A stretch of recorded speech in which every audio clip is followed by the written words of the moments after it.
Армысыздар, құрметті әріптестер, құрметті студенттер, құрметті Семей қаласының тұрғындары, біздің Казгю.kz парақшамыздың жазылушылары. Бүгін біз сіздермен Қазақ инновациялық гуманитарлық заң университеті гуманитарлық факультетінде ашылатын коррекциялық кабинеттің ашылу салтанатына жиналып отырмыз. Бұл ерекше білім беру қажеттілігі бар балаларға арналған орталық. Осы кабинеттің салтанатты ашылуына қош келдіңіздер, бізбен бірге болыңыздар. Енді құрметті Шырнастан қызы, сізге кабинетіміздің лентасын киіп салтанатты түрде ашылу рәсімін жүзеге асыруға.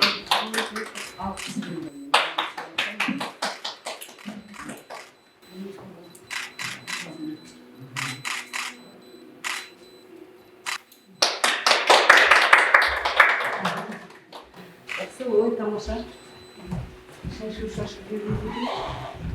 Коррекциялық кабинет ерекше қажеттілігі бар балаларға арналған, және өзім айтқанымдай, оның ішінде жаңағы тіл кемістігі бар балалар, одан кейін қиын оқытылатын балалар, труднообучаемые дети дейміз, одан кейін психологиялық ауытқулары бар, ментальды ауытқулары бар балалар. Бұл бір жағынан осы біздің қала балаларына, кішкентай балаларға арналған үлкен мүмкіндік. Екінші жағынан біздің университетіміздің студенттері, яғни осы педагогика, психология, ПМНО мамандықта оқитын студенттерімізге нағыз тәжірибелік база. Осы жерде балалармен жұмыс істеп, студенттер өзінің білімін шыңдайды, ал қала балалары біздің осы орталықтың арқасында өздеріне коррекциялық қызметтер алады. Енді коррекциялық класс жөнінде кеңірек тоқталып өтетін сөз кезегін біздің педагогика және психология кафедрасының меңгерушісі, педагогика ғылымдарының кандидаты, доцент Сұлтанова Нұргүл Кәмелевна берсін. Жалпы енді бүгінгі жаңа ашылу салтанатын көрдіңіздер. Психология педагогикалық түзету коррекция кабинеті бұл ең бірінші ғылыми теориялық білімдерін студенттер алғаннан кейін ары қарай сараптамалық жұмыстарды осында жасау енгізіледі. Жаңа айтып кеткендей, расында да бұл біздің педагогика және психология бастауыш оқыту әдістемесіндегі студент магистранттар осында өздерінің жүйелік, бірізділік, инновациялық әдістемелік жұмыстарын осында жасайды. Сондықтан біз ең бірінші бүгін өте қуаныштымыз. Қуанышымызды осы университетіміздің бізге осындай үлкен құрмет көрсетіп, қаржылық көрсетіп жатқан әкімшілікке үлкен рахмет айтамыз. Енді осы кабинеттің ары қарай жұмыс жасауы біздің кафедрамыздың аға оқытушысы осы бірнеше жылға осы коррекцияның кабинетін ашуына байланысты, онымен қоса логопед, дефектолог мамандар, психолог мамандармен керемет жұмыс жасап жатқан аға оқытушымыз Абдуллина Гүлнар Кәдішевнаға сөз беруім керек. Ол осы кабинеттің қыр-сырын бәрін сіздерге қазір айтып түсіндіреді. Сәлеметсіздер ме? Расында да қазіргі кезде жылдан жылға кемістігі бар балалардың саны артып келеді. Бұндай кемістігі бар балаларды қазіргі кезде мүмкіндігі шектеулі балалар, ерекше қажеттіліктері бар балалар, немесе жалпы психикалық немесе ақыл-ой, тіл кемістігі, тағы да толып жатқан психикалық ауытқу деңгейлеріне байланысты жіктелуде. Бүгінгі біздің психологиялық, педагогикалық, коррекциялық кабинеттің бірден-бір негізгі мақсат мен міндеттері осындай деңгейдегі ерекше қажеттілікті бар балаларды қалыпқа келтіру, әлеуметтік ортаға емін-еркін енуіне көмектесу. Жалпы өздеріңізде естіп жатырсыздар, қазіргі кезде балалардың кемістіктері, тіпті психикасы да дамыған, жақсы жанұя отбасынан шыққан балалардың да тілдік кемістіктері көрініп жатыр. Яғни бұл да біздің объектіге кіреді, тек қана мүмкіндігі шектелген балалар емес, өйткені ғасырдың қазіргі проблемаларының бірі тілдік қарым-қатынастың шектелуі, қиналуы. Тіпті айта кететін болсақ, әрине бірден-бір себебі ол қазіргі әсері бар. Сонан кейін ата-аналардың балалардың тілдік даму кезінде көңіл бөлмеуі, немесе ол соған әсер ете алмауы деген сияқты жағдайлардан баланың бойындағы тілдік дағдылары дамитын кездегі мүмкіндіктер жоғалтып алады. Немесе біздің тілде айтқанда психофизиологиялық әсері бар. Сонан кейін ата-аналардың балалардың тілдік даму кезінде көңіл бөлмеуі, немесе ол соған әсер ете алмауы деген сияқты жағдайлардан баланың бойындағы тілдік дағдылары дамитын кездегі мүмкіндіктер жоғалтып алады. немесе біздің тілде айтқанда психология, психофизиологиялық деңгейін, бұл практикалық деңгейден аспектілері де өте көп. Осындай коррекциялық, психологиялық, педагогикалық кабинеттердің жұмысы қазір өте тиімді қолданылуда. Енді айта кететін жағдай, бала ол организм, қандай кемістігі болса, тәуелсіз сезінетін, еркіндіктерін, еркін бойындағы белсендігін жариялайтын орта қажет. Міне сондай орта біздің кабинет, өйткені бала осындай өзін еркіндігін шектелмейтін ортаға келіп, өзін эмоциялық жағынан жағымды сезіне отырып, бала көптеген жағымды нәтижелерге жете алады. Енді бірден бір ғылыми тұрғыдан айтатын болсақ, біздің негізгі мақсатымыз осындай кемшіліктің деңгейлерін анықтау, сол анықталған деңгейге байланысты педагогикалық, психологиялық, коррекциялық жұмыстарды таңдау, іріктеу және көмектесу. Енді бұл көмектесумен қатар балалардың бойындағы потенциалдық мүмкіндерін сақтап қалу. Өйткені кез келген бала табиғаты ол дара тұлға. Тіпті түк жоқ деген балалардың өздерінде жағымды әсерлер болатын болса, керемет данышпандар, музыканттар, ерекше қабілеттерін қалған, сақталған мүмкіндік анализаторлардың арқасында суретші де, әнші де болып жатыр. Біз де міне соны арқау етіп, сондықтан біздің бүгінгі мына кабинетте құрастыруда осылардың бәрін ескере отырып, ғылыми талаптарды, практикалық жетістіктерді осындай бүгінгі күнде талаптарға сай безендірумен жиһаздарын іріктеді. Бұл жерде талаптарға сай біз 3 зонаға бөліп отырмыз. Бірінші зонамыз біздің мынау, айта кетейін, зонаның бірінші айтып отырмын, сенсорлар, яғни сезімдік қабілеттер. Кез келген жағдайда ақыл-ойдың қандай күрделі кемістіктер болмасын, олардың негізгі көрсеткіштері тілдік қарым-қатынастар. Ал тіл, ойлау, қалыптасып даму үшін мүмкіндігінше сол тілдің дамымаған мидың бөліктерін әсер ету үшін, анализ дағдыларын қалыптастыру үшін біз сагмоторикалар арқылы, артикуляциялық жаттығулар арқылы, жалпы балалардың эмоциялық өзіндік құм жәшігі, орысша поляна дейді, қазақшалар көкжайлау деп аталады.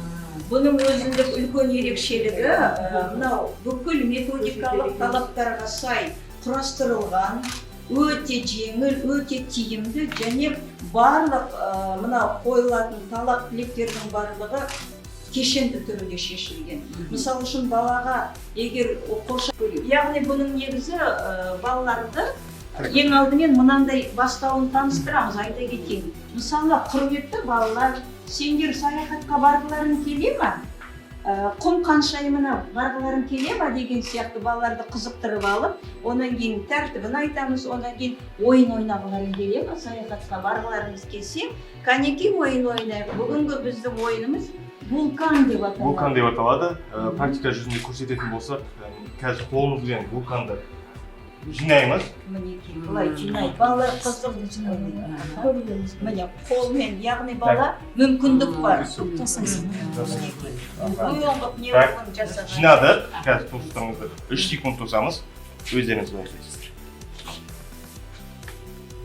Яғни бұл орайда қоршаған ортадағы табиғи құбылыстар болатын, әлі де болса балада көп мүмкіндіктері болмаса да, қарапайым түсініктерді осындай таныстырудан бастаймыз.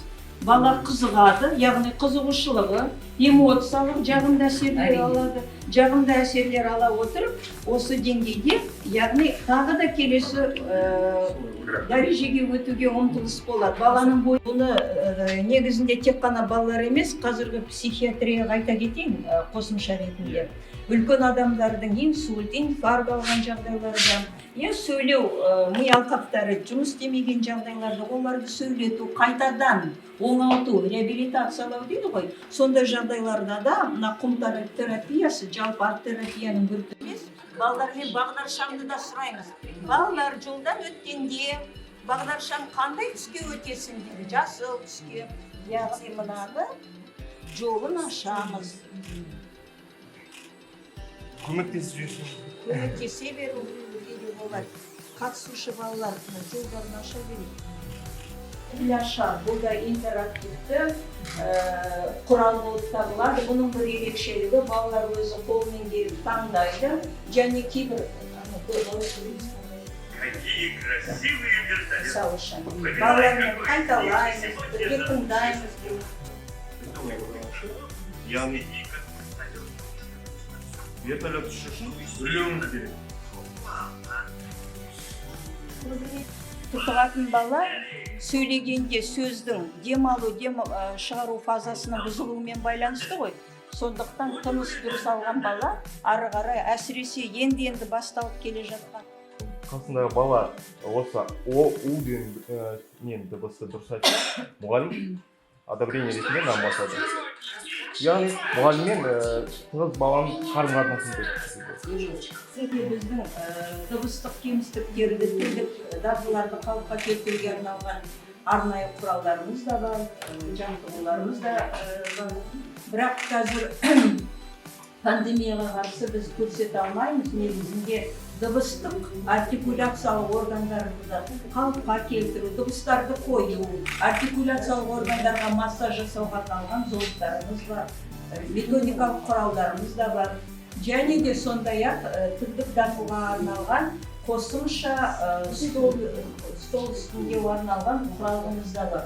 Олар енді қазір Россиядан келмей жатыр, негізінде ол да келу керек. Мінекей сондықтан біздің мақсатымыз балалардың мүмкіндіктеріне қарай, ары қарай жағымды түрде әсер етіп жетілдіру, одан кейін әлеуметтік ортада өзін-өзі еркін сезінетін қоғамның белсенді мүшесі болуға көмектесу.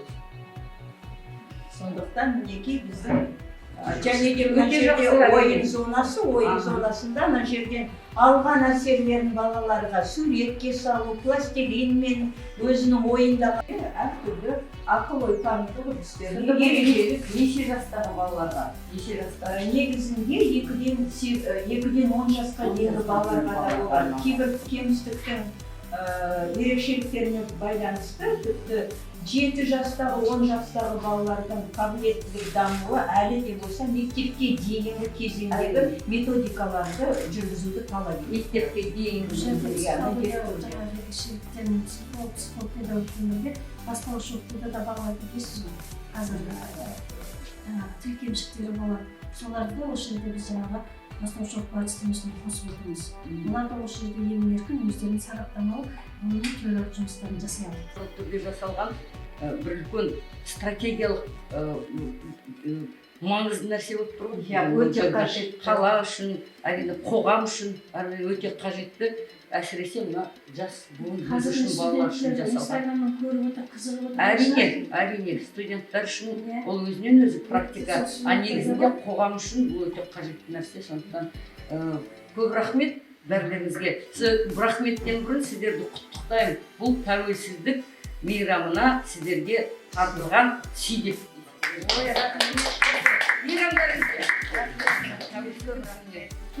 Студенттеріңізге, өздеріңізге, бүкіл қоғамға деген сый тарту етесіз. Өткен жылдан бері осы мәселе бойынша проекті де жасадым, бабыл проектін. Алда 42-ші мектепте үлкен кездесулер болады, сонда біз мақалалар да шығып жатыр. Сондықтан қызығып осы тақырып бойынша үлкен белсенділік танытып зерттеп жүрген Тыныбек Ұлданова сөйлейміз. Жалпы сіздерге зоналар таныстырып өткен болатын.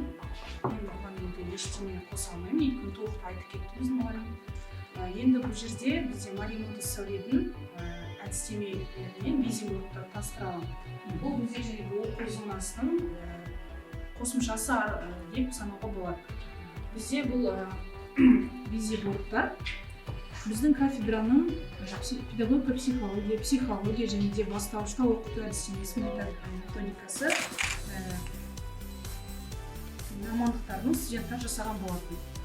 Бұл жерде біз көріп отырғанда балалардың біздегі клиенттарымыздың басым көпшілігі бұл мектепке дейінгі және кіші мектеп жасындағы балалар болғандықтан олардың күнделікті өмірде қолданылатын заттарын ұстап, сипап, сезу арқылы, оларды қолдану арқылы олардың қызығушылықтарын арттыру.